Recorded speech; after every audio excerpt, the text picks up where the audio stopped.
Hello students and welcome back to Classiq Academy.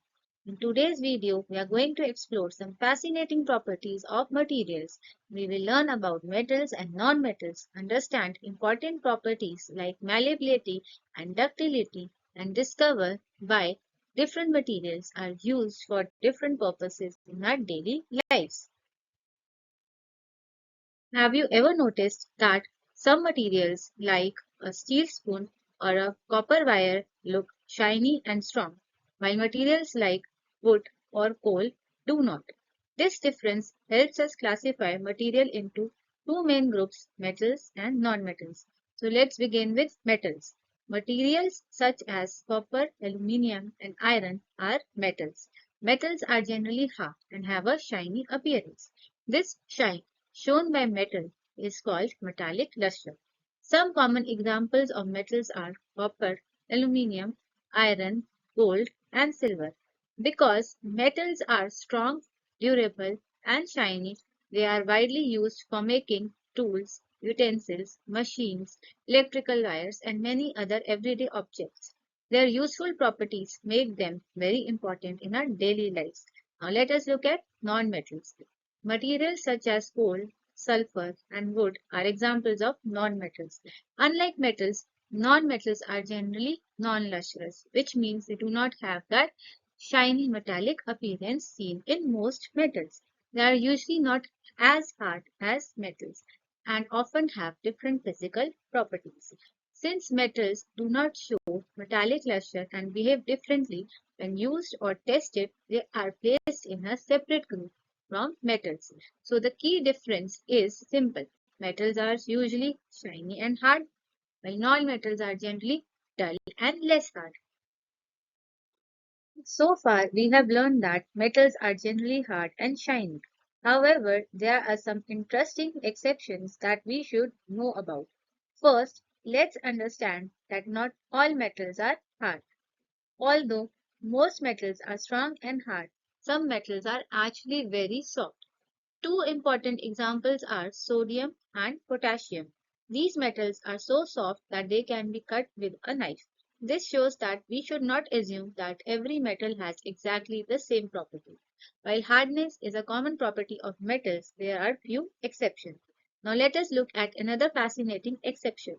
When we think of metals, we usually imagine solids like iron, copper, aluminium.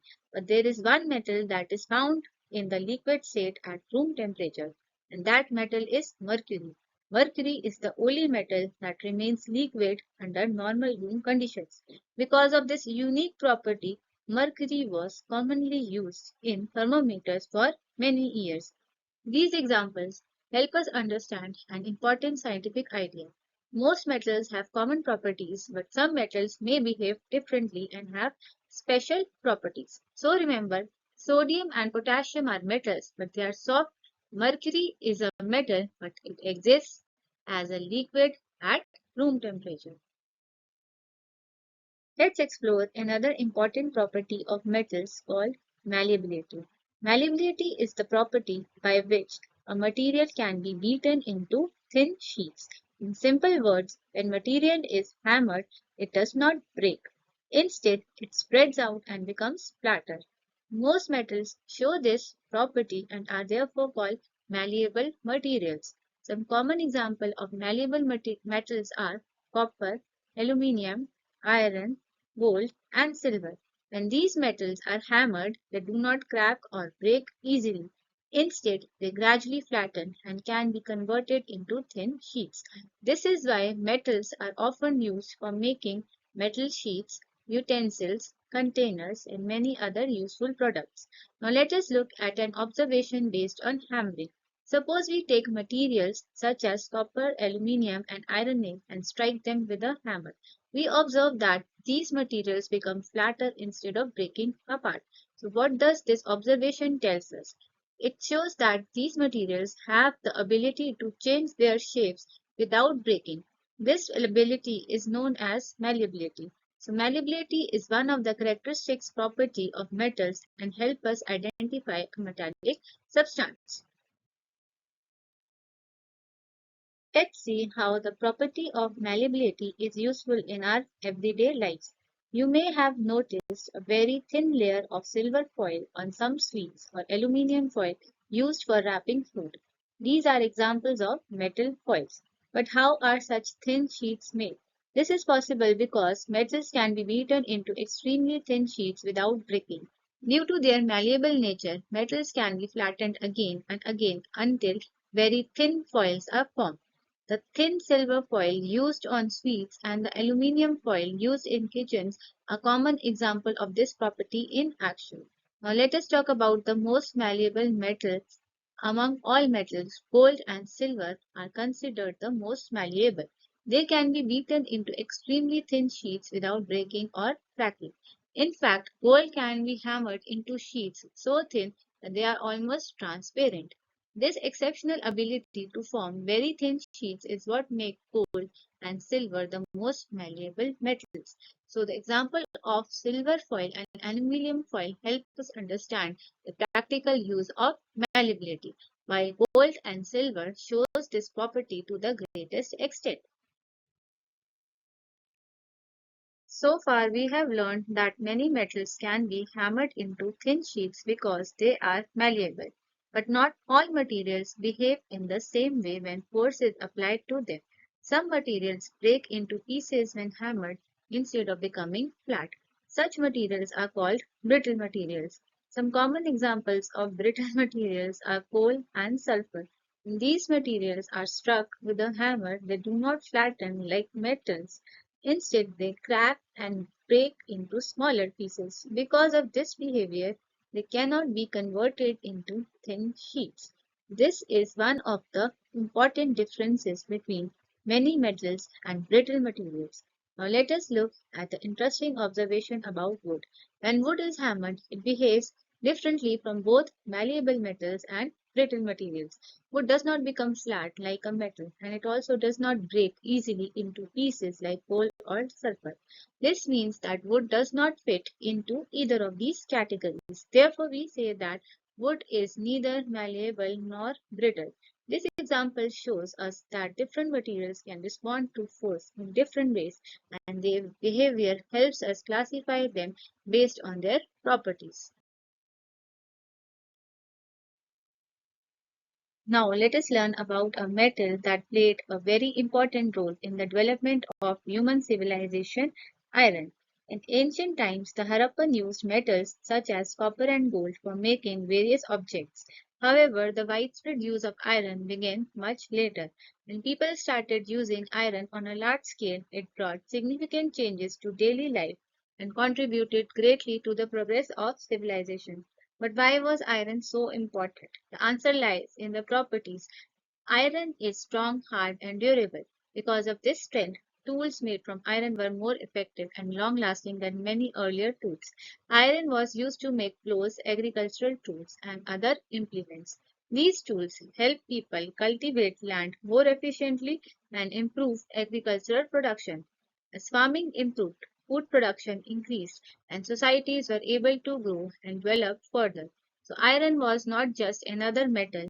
Strength and usefulness helped improve agriculture, support daily activity, contribute to the advancement of human civilization. Let's explore another important property of metals known as ductility. Ductility is the property by which a material can be drawn into wires. In simple words, if a material can be stretched and made into thin wires without breaking, it is called ductile. This property is mainly found in metals. Some common examples of ductile metals are copper, aluminium, gold, and silver. But why is ductility so useful? Because of this property, metals can be converted into long, thin wires that are used in many applications. For example, copper and aluminum wires are widely used for electrical wiring in school and industries and our homes. Similarly, gold and silver can be drawn into fine wires that are used in ornaments and decorative items. This ability to stretch into wires without breaking makes metals extremely useful in modern life. Without ductility, it would be difficult to manufacture electrical cables and many other products that we use every day. Now that we understand the property of ductility, let us see how it is useful in our daily lives. One of the most common application of ductility is in electrical wires. Copper and aluminum wires are widely used in electrical fittings. We can see them in house wiring, electrical cables, and charging cables. But why are these metals preferred? The reason is that copper and aluminum are ductile, which means that they can be easily drawn into long, thin wires without breaking. They are also good conductors of electricity, allowing electric current to flow efficiently. Because they possess both ductility and good electrical conductivity, they are ideal materials for electrical wiring. Now let us look at another interesting use of metal wires. Metal wires are also used for making ornaments and musical instruments. Examples of ornaments include bangles, necklaces, earrings. Similarly, instruments such as the veena, sitar, violin, guitar use metal strings. These metal wires are chosen because they are strong, flexible, and durable. They can be shaped into fine designs for jewelry and can also withstand the tension required in musical instrument strings. So the property of ductility is not useful only for carrying electricity but also helps in creating beautiful ornaments and producing music through instrument strings. Now let's look at a fascinating example of a highly ductile metal, gold. Gold is one of the most ductile metals known. This means that it can be stretched and drawn into extremely thin and long wires without breaking. In fact, even a very small amount of gold can be converted into remarkably long wire. This shows how easily gold can change its shape while still remaining strong and continuous. Because of this special property, gold has many practical uses in everyday life. One of the most common uses is gold ornaments, such as necklaces, earrings, bangles, and other jewelry items. Gold is also used in decorative wire work, where every fine and delicate designs are created using thin gold wires. The high ductility of gold allows artisans and craftsmen to shape it into intricate patterns and beautiful design that would be difficult to make with less ductile material. So gold is not only valuable because of its appearance but also because of its excellent physical properties. Now that we know about ductile materials, let's look at some materials that do not show this property. Materials such as coal and sulfur cannot be drawn into wires. If we try to stretch or pull them into thin wires, they break instead of changing shape. Because they cannot be converted into wires, they are called non-ductile materials. This shows that ductility is not a property of all materials, it is mainly found in metals. Now let's see an important real-life application of ductile and strong metals. Steel wires are widely used in structures and such as suspension bridges and cranes. But why is steel used for these purposes? Because steel wires are extremely strong and durable. They can withstand large forces and support very heavy loads without breaking easily. In suspension bridges, steel cables help support the weight of the bridge and the vehicles moving on it. Similarly, cranes use strong steel wires to lift and move heavy objects safely. So, besides being drawn into wires, metals are also valued for their strength, which makes them useful in large constructions and engineering projects. Remember, coal and sulfur are non-ductile because they cannot be drawn into wires, whereas steel wires are used in bridges and cranes because they are strong enough to support heavy loads. Dear students, this is the end of today's lesson. I hope you have learned something new, you've understood it with joy, and now it's time to say bye with a smile. See you next Monday for more fun and learning.